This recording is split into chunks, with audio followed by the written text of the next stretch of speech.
دەم باش گۆدەرێنێژە ڤەرا پەرخودرێز پۆدکێستە زۆمەر فاروق بەران ji vê podcastê notên ser kultur, sanat û edebiyatê radigihînim. Vê saetê vê deqê hûn dikubin bi dengê xwe biwere me. Riha bajarekî plural û pirêtnîkî ye. Di halê hezir de Ereb, Kurd û Tirk dide hene.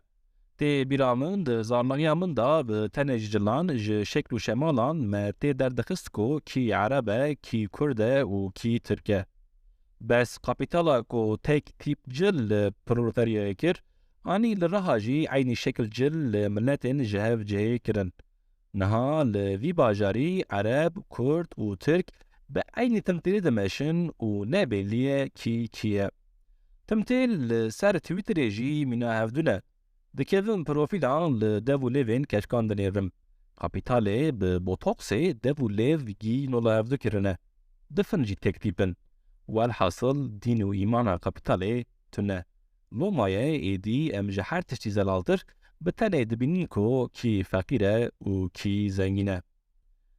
Guhdarên hematin dawiya bernameya xwe metna vê bernameyê hûn dikarin ji perxudrezpodcast.comê bixwînin. Perxudrez Podcast her pênçem di saet 5:05 PM da bi beşeke nû bi we re ye. Vê gavê bi xatirê we.